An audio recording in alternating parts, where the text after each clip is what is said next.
Hola, ¿cómo están? Muy buenas tardes. En una emisión más aquí de Eco Internacional por Change TV. Yo soy Aribel Contreras y me da muchísimo gusto saludarlos en un programa que llega, me parece que es sumamente pertinente, oportuno y que tiene muchísimos significados. Y me refiero nada más y nada menos que al 7 de octubre, 2 años después. Y para ello tengo el honor y el privilegio de que el día de hoy nos acompañe la excelentísima embajadora Einat Kranz. Ella es la embajadora de Israel en México y valoro profundamente que el día de hoy se tome este tiempo para poder compartirnos. Y no es nada más un programa más, me parece que tiene que ser un programa icónico, significativo para todos aquellos que el día de hoy nos están acompañando y sobre todo este programa está dedicado a todas aquellas personas que el 7 de octubre perdieron a un familiar, perdieron la esperanza y sobre todo que a lo mejor todavía al día de hoy siguen esperando que alguien llegue a su casa. Y para comenzar, rápidamente les comparto que la embajadora Einat Kranz pues tiene una amplísima trayectoria en el ámbito diplomático, ya que ella es diplomática de carrera por parte de su país, con más de 30 años de trayectoria, desde siendo portavoz de la Embajada de Israel en México, fue jefa de misión adjunta en la Embajada de Israel en España, ocupó una gran diversidad de puestos en el Ministerio de Relaciones Exteriores y antes de venir a representar a Israel en México, ella estuvo como directora general adjunta para el área de América Latina y el Caribe. Desde hace ya 25 meses se encuentra en nuestro país y pues le ha tocado enfrentar muchísimas batallas dentro y fuera y por eso para mí es un privilegio poder conversar contigo, embajadora. Bienvenida y muy buenas tardes. Hola, muy buenas tardes, doctora Contreras. Es un gran placer estar aquí platicando contigo esta tarde. Eh, Te agradezco muchísimo este espacio, tu interés en conversar conmigo y tu disposición de poder mencionar y hablar de este tema tan importante y tan doloroso que es el segundo aniversario del ataque terrorista de Hamas el 7 de octubre del 2023, hace 2 años. Y qué bueno que lo dices con esa claridad y con esa potencia en tus palabras, embajadora, y por eso es que para mí era muy importante que pudiéramos hacer un balance de muchos temas que no nos va a dar suficiente tiempo para poder abordar todo lo que quisiéramos, pero de entrada me encantaría que pudieras compartirnos y explicarnos, pues, cuál es el significado de lo que es el Estado de Israel. ¿Cuándo comienza? ¿Cuándo se remonta? Para que esto nos permita tener una claridad de dónde estamos parados en el tema que hoy nos ocupa. Muchas gracias, doctora. Bueno, Israel es un estado relativamente joven, se estableció como estado independiente moderno en mayo del 1948, hace 77 años, pero es un país, es un estado que tiene una historia milenaria. Su historia moderna o su independencia en la era moderna es de 77 años, pero de hecho estamos hablando de un pueblo, el pueblo de Israel, el pueblo judío, es un pueblo que tiene sus orígenes hace miles de años, más de 3000 años. Si conocen los cuentos de la Biblia, lo que fue el reino de Israel, fue de hecho el origen del pueblo judío que se estableció en esos años, hace como dije más de 3000 años, después de varios imperios que dominaron esa zona de Medio Oriente, en donde es nuestra tierra ancestral. Los judíos fueron deportados, exiliados de su patria original, fueron dispersos en diferentes lugares en el mundo y al o principios del siglo XIX y entre el transcurso de ese siglo empezaron poco a poco a volver a ese territorio después con los desarrollos históricos, cuando las Naciones Unidas en noviembre de 1947 aceptó la resolución, la famosa resolución de partición, en la cual se decidió repartir el territorio, que hasta entonces era un territorio que estaba dominado por un mandato británico, por Gran Bretaña, que tenía el mandato de Naciones Unidas o mandato internacional, porque las Naciones Unidas recién se estaba formando, para repartir esta tierra entre un Estado judío y un Estado árabe. Iban a haber dos estados en ese territorio. Los judíos aceptaron la resolución de partición, aceptaron el territorio que se les otorgó por esta resolución y declararon la independencia del Estado de Israel, como dije antes, en mayo de 1948. Lamentablemente los árabes que vivían en la región, en el territorio del mandato británico en ese tiempo, no aceptaron la resolución y lanzaron una guerra en contra del joven Estado de Israel apenas nacido, eh, eh, eh, para tratar de evitar la existencia del Estado de Israel. Por suerte, no lo lograron y el Estado de Israel sigue existiendo. Lo importante es que yo creo que es importante para los que escuchan o los que nos ven ahora, es entender que el Estado de Israel es un Estado que tiene su independencia desde hace 77 años, pero es un Estado establecido por un pueblo que regresó a su patria original, regresó a su tierra ancestral después de muchos años de estar en el exilio.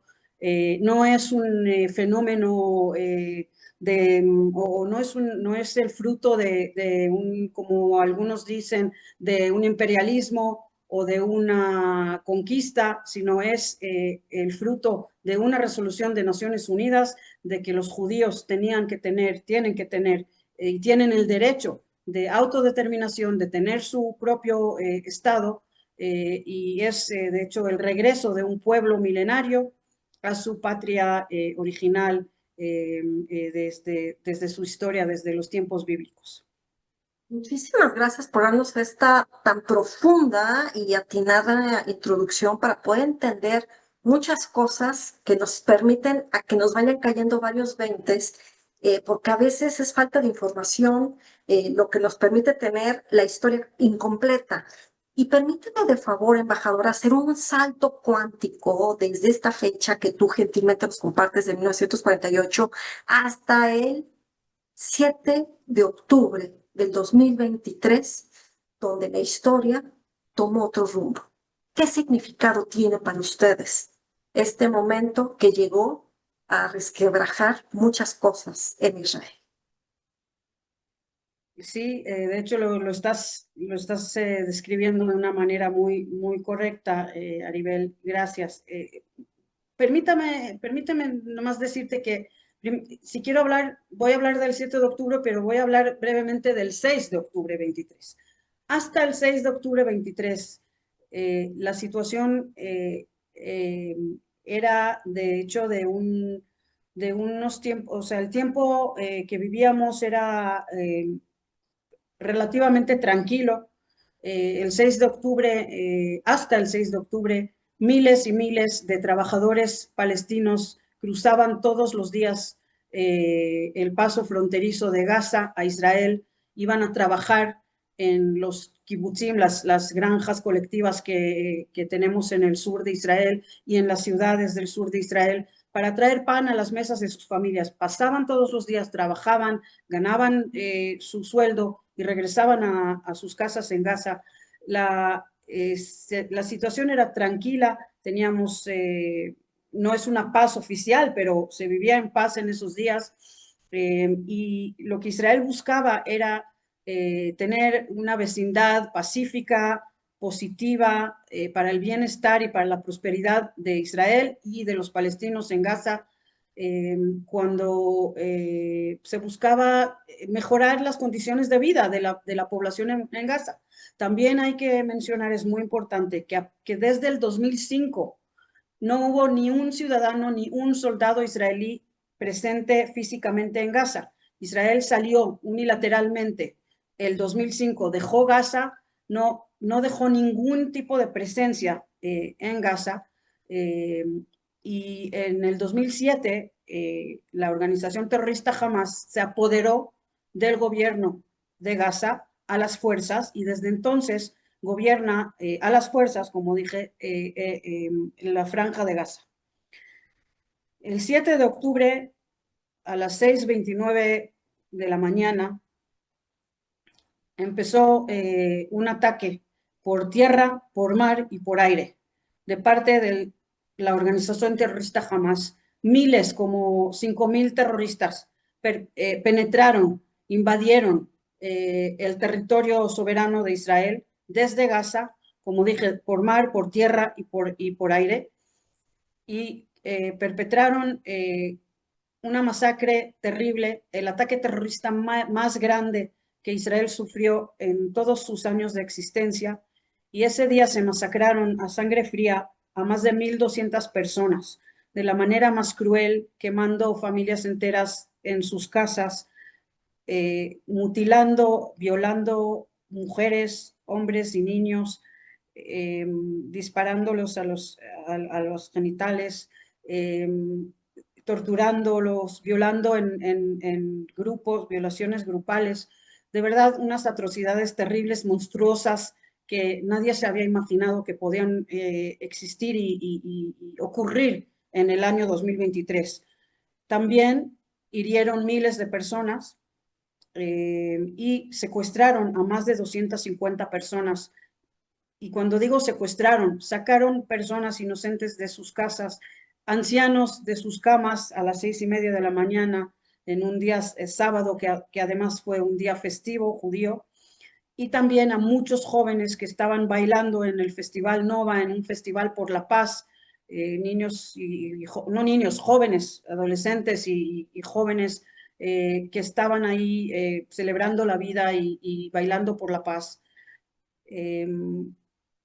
Desde ese momento están todavía manteniendo a muchos de los secuestrados. 48 de los secuestrados que fueron secuestrados el 7 de octubre 23, hace casi 2 años, o justamente estamos ahora hablando cuando se cumplen 2 años, eh, todavía están en cautiverio, todavía están en manos de Hamas. Algunos de ellos sabemos que están muertos y queremos sus cuerpos de regreso. Otros de ellos todavía están vivos, pero imagínense que están vivos 2 años en circunstancias terribles, en condiciones infrahumanas, en túneles húmedos y oscuros bajo la tierra, bajo la superficie de la tierra, torturados, violados y también sufriendo hambre, humillaciones, sin ningún tipo de asistencia médica, sin que nadie los pudo ver, ni la Cruz Roja tuvo la posibilidad de ir a visitarlos.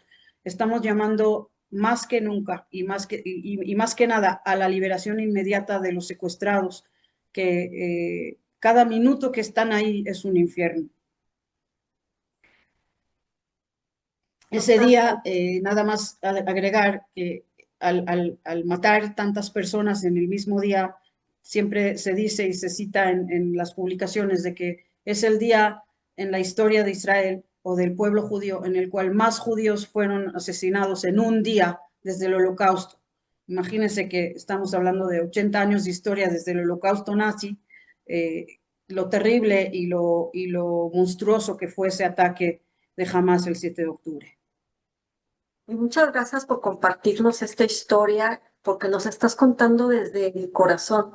No traes ningún guión, no es algo que estés aprendiendo y repitiendo. Yo he platicado contigo en otros momentos y estas palabras salen de ti desde el alma, salen de ti desde una verdad que a veces no conocemos y que en ocasiones me parece que por eso era importantísimo escucharte, porque es una verdad de una historia de donde inclusive yo he visto videos espantosos de mujeres a quienes les fracturaron parte de su cuerpo precisamente por esas vejaciones multitudinarias, múltiples y una cosa espantosa y atroz. Así que muchas gracias por compartirnos porque sí sé lo fuerte que esto significa para ti. Y esto me permite, embajadora, poder preguntarte si esto se pudo haber evitado. ¿Había información de inteligencia por parte de tu gobierno? ¿Había información que les podía haber compartido acaso el gobierno de Egipto, que esto se podía dar o sí totalmente fue algo sorpresivo? El ataque mismo obviamente fue completamente sorpresivo. Lo que sí queda claro, y lamentablemente lo entendimos inmediatamente, fallaron muchos sistemas. Ese día muchos sistemas fallaron, no solo el sistema de inteligencia y de información, sino también algunos sistemas de cámaras, sistemas tecnológicos que estaban puestos en la frontera para evitar este tipo de invasiones. Eh, y obviamente hubo un fallo. Se está todavía investigando, todavía no hay porque estamos en guerra hace 2 años, porque realmente es importante, y creo que lo vamos a hablar un poquito más adelante, pero es importante entender que lo que hizo Hamás ese día era declarar una guerra, pero estamos hablando de un Estado democrático que fue atacado por una organización terrorista que pasó años y años y años invirtiendo millones y millones de dólares en armarse, en construir esos túneles subterráneos que son túneles de combate, que son muy grandes y sofisticados y permiten a los terroristas estar bajo tierra meses con suficiente comida, con tecnología, con aire acondicionado. Invirtieron ese dinero que recibieron de la comunidad internacional como donativos, como dinero que viene de los impuestos que pagan los ciudadanos en varios países del mundo y que se invirtieron en lugar en el bienestar de los ciudadanos de Gaza, se invirtieron en una máquina de terror, en una máquina de guerra para atacar y asesinar a los israelíes. Y estamos hablando de que sí, hubo un fallo en varios ámbitos, se está todavía investigando, todavía no se entiende todo lo que pasó, pero claramente hubo un fallo también en la inteligencia y más que nada yo creo, Aribel, que hubo una mala interpretación, lo que se llama, en Israel lo llaman el concepto o la concepción, el concepto, que el concepto erróneo de que todos los eh, cuerpos de inteligencia y los mecanismos que tenían que analizar la situación tenían este concepto, este entendimiento de que jamás quería paz, que jamás quería, no sé si paz, pero tranquilidad, que jamás estaba buscando un gobierno civil, que estaba concentrado en mejorar las condiciones de vida de la población. Lamentablemente, hemos descubierto de la manera más dolorosa posible que eso no era verdad, que jamás no estaba buscando la buena situación o el mejoramiento de condiciones de sus ciudadanos, que no estaba buscando la tranquilidad y que no estaba también, digamos, aterrado, si se puede decir, sino que al contrario, estaba planificando este ataque tan terrible durante años con un programa muy, muy detallado, lamento decirlo, pero muy bien programado, para lograr este ataque tan atroz y conseguir exactamente este terrible golpe, dar este terrible golpe a Israel. Y jamás sabía muy bien lo que estaban haciendo, porque cuando perpetraron este ataque, queda claro que los líderes de Hamas sabían que Israel iba a tener que responder, que Israel iba a tener que defenderse y defender a su población y a su territorio, y que esto iba a llevar a una guerra en la cual va a haber muchísimo sufrimiento de todos, de israelíes y de palestinos, y que la población civil de Gaza va a sufrir. y no les importa, porque a los de Hamás no les importa a su población, no les importa que sus ciudadanos sufran, ellos los utilizan como escudos humanos, se esconden en barrios densamente poblados, esconden sus armas y sus centros de comando debajo de hospitales, debajo de mezquitas y de iglesias, al lado de oficinas de Naciones Unidas, haciendo todo lo posible para que cuando Israel vaya a atacarlos a ellos, también haya daños a civiles inocentes y daños colaterales sufridos la presencia de los terroristas al lado de los ciudadanos. Y esto no solo que no les importa, sino que es parte del objetivo, parte de la estrategia de Hamas, para que Israel quede mal con la comunidad internacional, para que Israel tenga que justificar sus actos cuando queda claro que jamás los líderes de Hamas sabían exactamente lo que estaban haciendo y sabían exactamente que las consecuencias de este ataque van a ser trágicas para la población civil de Gaza. Gracias por explicarlo de esta manera tan puntual, porque a veces vemos la superficie, la punta del iceberg, pero no vemos todo lo que hay abajo de todo lo que sucedió años antes del 7 de octubre del 2023, embajadora. Y permíteme preguntarte, ¿qué es lo que sucede? Porque sin duda, yo creo que nadie tenemos la menor inquietud, ni dudamos de que el terrorismo es una amenaza a la seguridad internacional.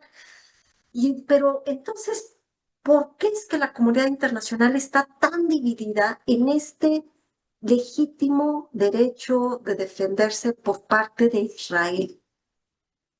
¿Cuáles son tus reflexiones hacia este punto, embajador? No sé si tengo, o sea, si puedo explicarlo, pero puedo tratar de compartir contigo como lo veo y mis pensamientos. Eh, Primero, yo creo que la comunidad internacional en general tiene, o sea, la memoria de la gente es corta. Muchos ya se olvidaron qué pasó el 7 de octubre, se olvidaron de lo que pasó, de cómo empezó todo esto y quién tiene la culpa. Obviamente, como acabo de decir, quien tiene la culpa de esta guerra, quien empezó esta guerra y impuso esta situación tan trágica en la región, es Hamas. El ataque de Hamas fue lo que empezó todo esto. Y si vuelvo a la primera pregunta o lo primero que dije, el 6 de octubre, Israel no tenía la menor intención de atacar a Gaza, no había ningún tipo de amenaza ni provocación de parte de Israel a Gaza. Quien empezó la guerra y la impuso sobre nosotros fue Hamas con este ataque tan terrible. Y no solo que lo hicieron el 7 de octubre, sino que desde entonces todos los días los líderes de Hamas vuelven y dicen, vamos a perpetrar más ataques, vamos a volver a atacar como en el 7 de octubre una y otra vez, las veces que sean necesarias, hasta destruir Israel. Y esa es la intención de ellos y no lo ocultan. Pero el mundo ve lo que está, como dijiste, sobre la superficie. Y en la superficie hay muchas imágenes que son reales. Yo no estoy diciendo que la situación en Gaza es buena.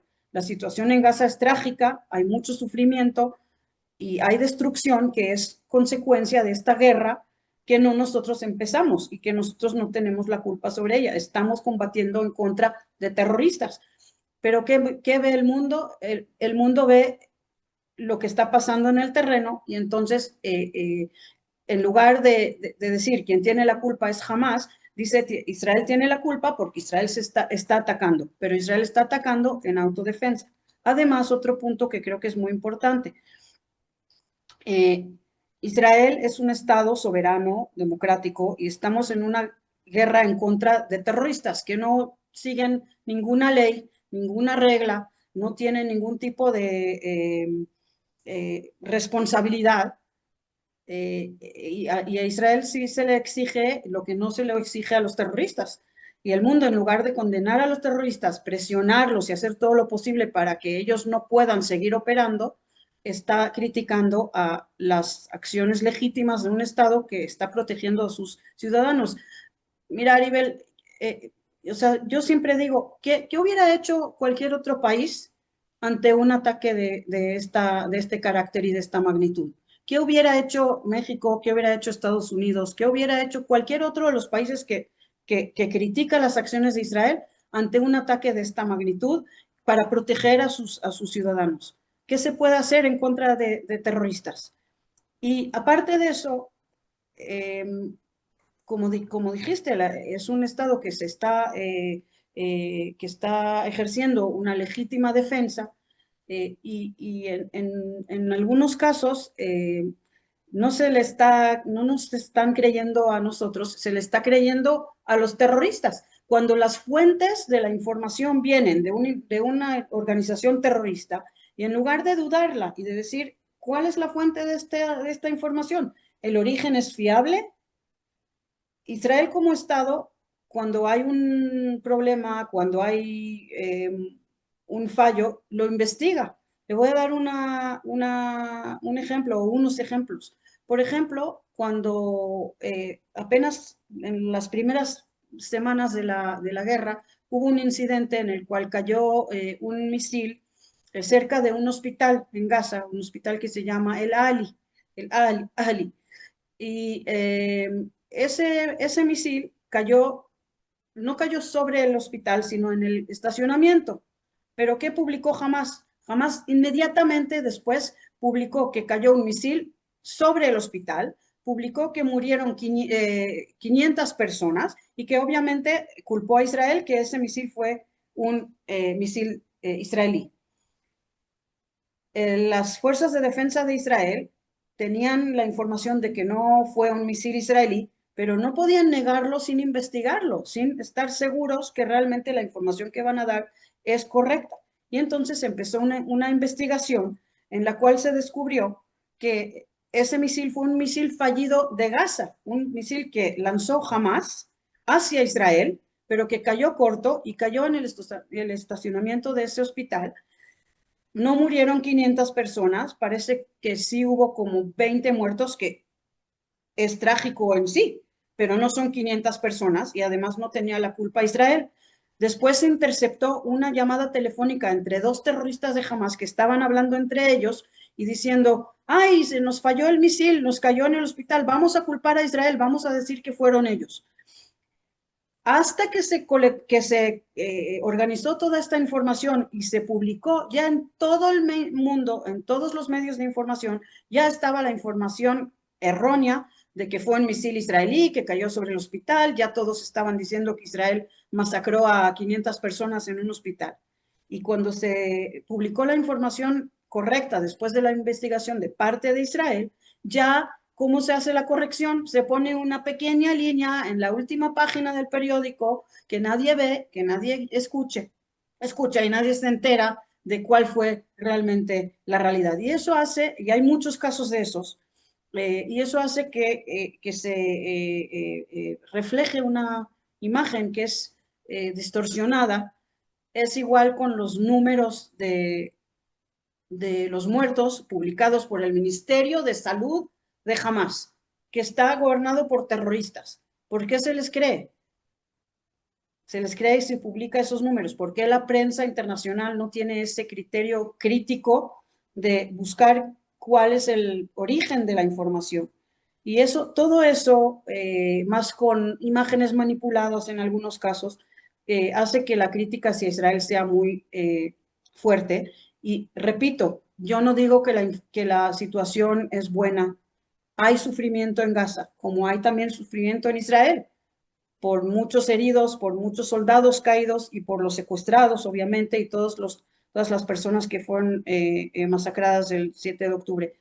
Sí existe el sufrimiento. Cada guerra, cualquier guerra es una tragedia y hay mucho sufrimiento, pero siempre hay que preguntarnos quién tiene la culpa, por qué empezó y quién tiene la culpa de que sigue, porque esta guerra puede terminar hoy si jamás baja sus armas, deja de amenazar a Israel, deja de atacar a Israel y regresa a los secuestrados, se termina la guerra de inmediato.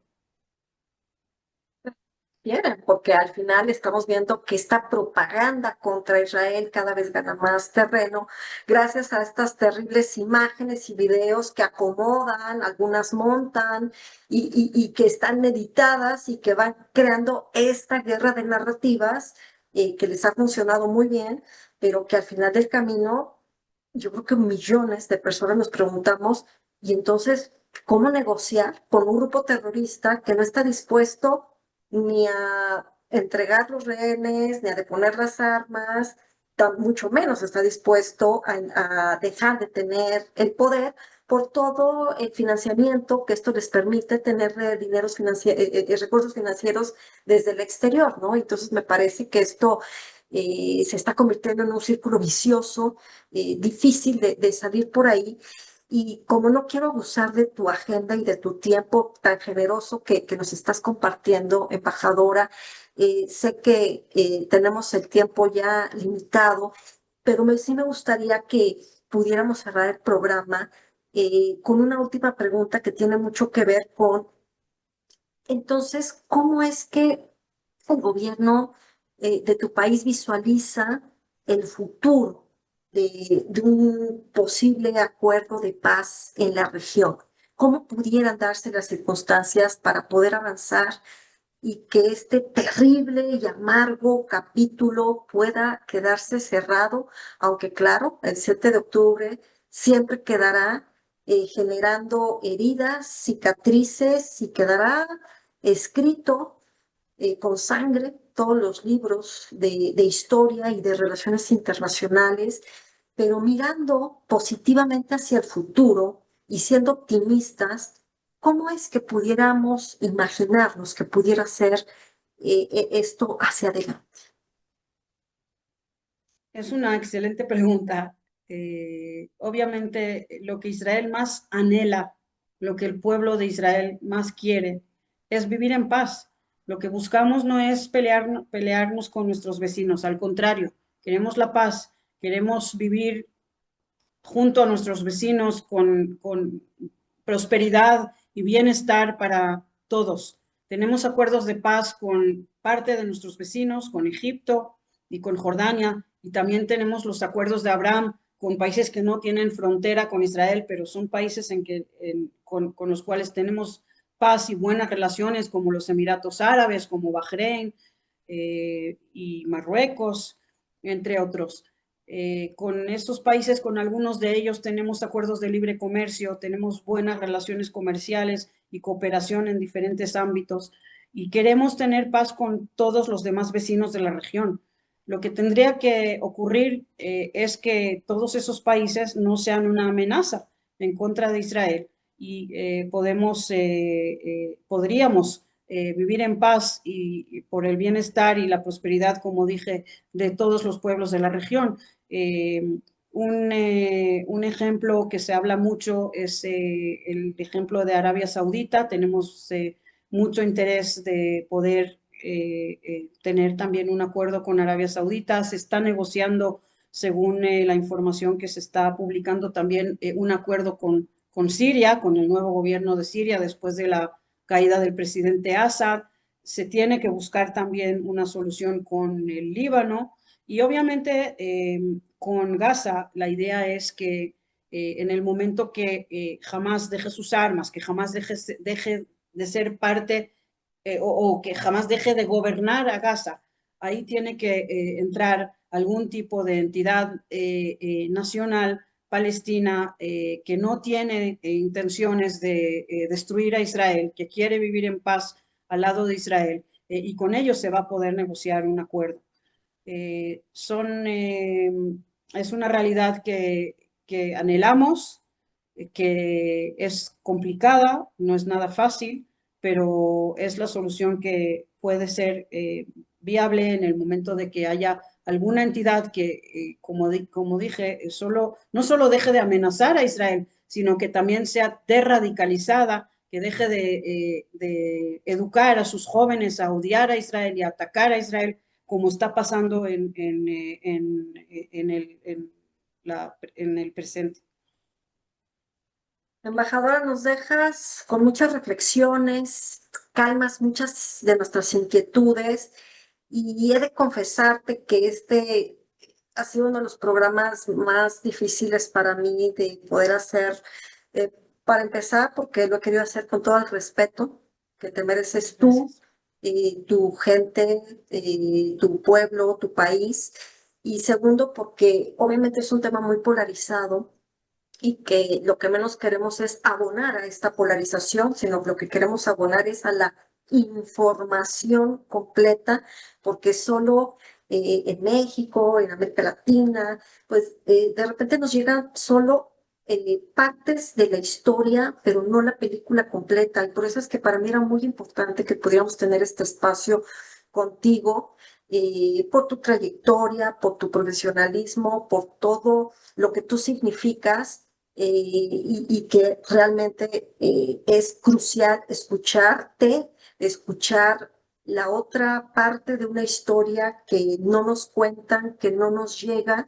Y de verdad te agradezco profundamente el que hayas hecho este espacio en tu saturada agenda para que pudieras estar hoy con nosotros y más en estas fechas tan profundamente significativas y por eso es que he intentado hacerlo lo más cómodo y lo más respetuoso este tema, para ti, para todo tu extraordinario equipo de tu embajada que me estuvo apoyando mucho para que pudiéramos coordinarnos y la verdad es que solo me resta decirte una palabra que significa mucho para mí, que es gracias.